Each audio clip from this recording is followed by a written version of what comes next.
Esto es un tema, yo no había reparado en la importancia hasta que encontré a Carmen, no voy a decir el apellido, la hermana de un gran amigo mío, ella también una gran amiga mía, que hizo todo lo que estuvo en sus manos para hacer su árbol genealógico. Porque para ella era importante regresarse lo más que pudiera, un siglo, 2 siglos. En fin, Guillermo Velasco, gerente de comunicación de Family Search México. ¿Por qué tiene importancia un árbol genealógico? Yo lo entendí hasta que Carmen hizo el suyo y dedicó años y años y años en hacerlo. Antes no había estas herramientas como www.familysearch.org. ¿Por qué es importante un árbol genealógico? Hola Fer, buenas tardes a tu gentil auditorio. Qué gusto estar acá. Siempre tenemos la curiosidad de saber de dónde venimos, cómo es que llegamos acá, cómo nacimos, cómo es que se formó nuestra familia.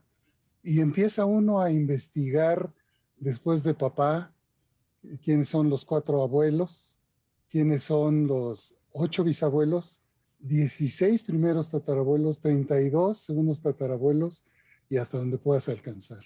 De esa manera vas dándote una idea de cómo es que tu historia se crea, cómo es que llegas a donde estás hoy, por qué nacimos aquí, cómo fueron los viajes de nuestros antepasados y luego conocerlos también. ¿Verdad? Habrá eslabones fuertes, habrá eslabones que les costó mucho trabajo mantenerse juntos y algunas veces se separaron.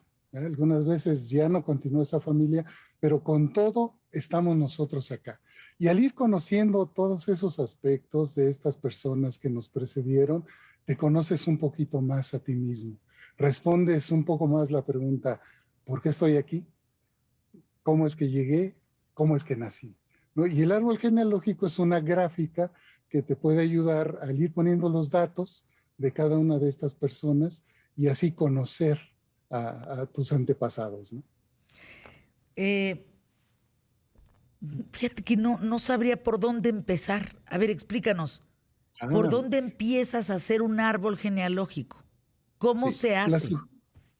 La sugerencia que les damos es que tomen una hoja de papel y empieces poniendo tus datos. Yo, Guillermo Velasco, nací tal fecha, en tal lugar, soy hijo de fulanito, de fulanita, y empiezas a investigar lo que hay en la memoria viva de tu familia.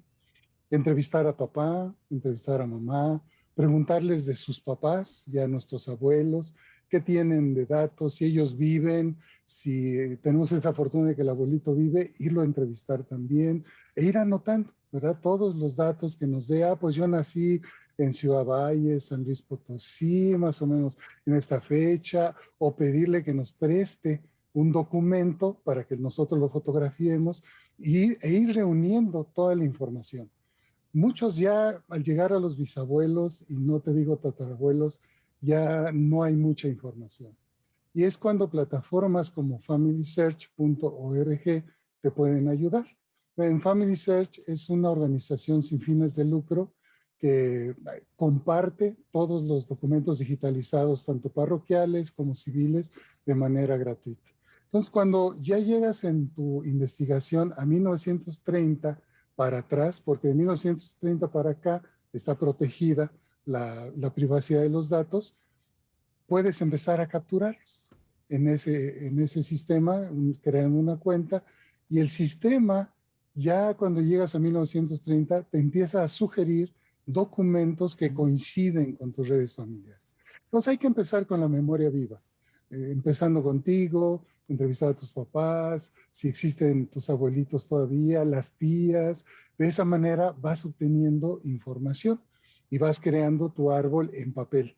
Ya cuando agotas toda esa reserva familiar, toda esa biblioteca familiar viva, entonces puedes utilizar la plataforma familysearch.org, que es gratuita.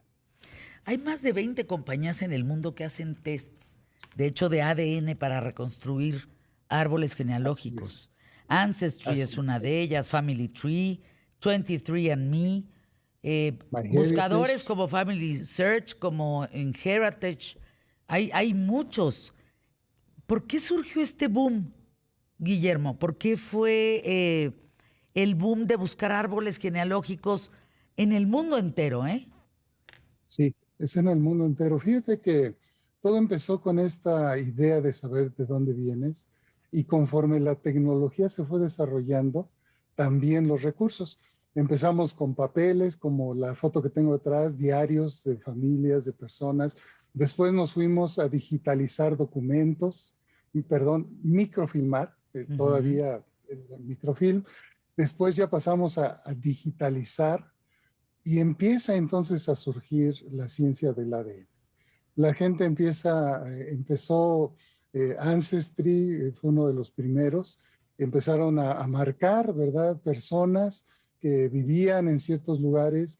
No podemos decir que son razas puras, ya eso es algo que no existe, pero que sí tienen más carga genética de ciertos lugares.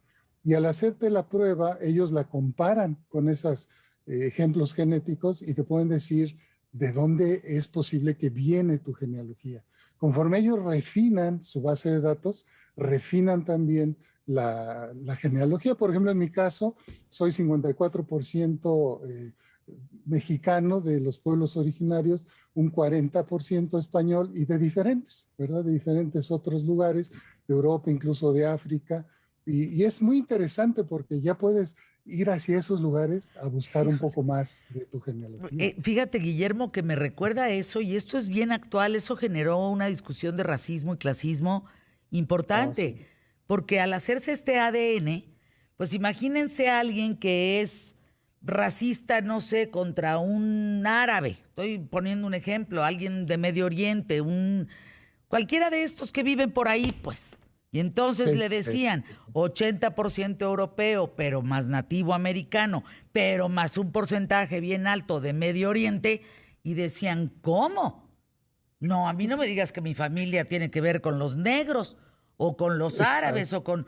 O sea, en Estados Unidos empezó una corriente bien interesante que se llama discriminación genética.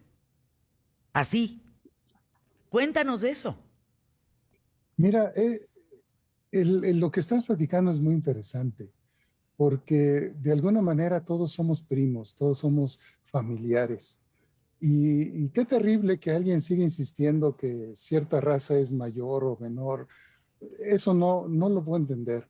Pero con pruebas de ADN nos damos cuenta de que a veces odiamos o odian la raza que ellos tienen dentro de su sangre. Habría que investigar qué pasó, cómo es que empezó esa aversión, ¿no?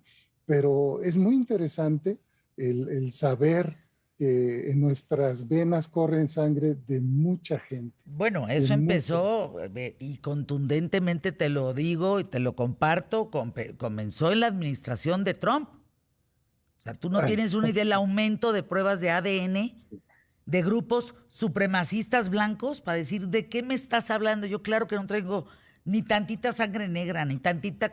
Y bolas, que sí, sorpresota, ¿no? sorpresota. Sí, Y bueno, hay un movimiento de veras digno de investigarse o de hablar, que es el asunto de discriminación genética.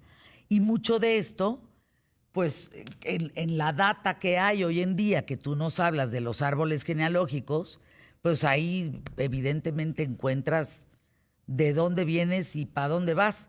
Ahora, así es. en datos, Guillermo, ¿qué caso recuerdas que ha llegado más lejos, de manera más antigua? Mira, en México hasta 1500 es donde podemos tener algunos registros que Dale. hicieron los españoles, ¿no? Incluso muchos de nuestros apellidos indígenas de los pueblos originarios los cambian, ¿no? Porque alguien se sintió que era dueño de alguien y le cambió el nombre. Entonces, a menos que podamos investigar líneas hacia Europa, podríamos llegar un poco más allá de 1500, ¿no? Pero acá en México, por todo esto de la invasión, etcétera, se perdieron muchos registros y mucha de nuestra área de los pueblos originarios no las tenemos obviamente registradas, ¿no? Y además, Pero todos aquellos que llegaron, que migraron para acá y muchos sin papeles. O sea, cambiaron nombres. ¿importa tener un acta de nacimiento para poder hacer un árbol genealógico, Guillermo? Mira, ayuda mucho, ayuda mucho.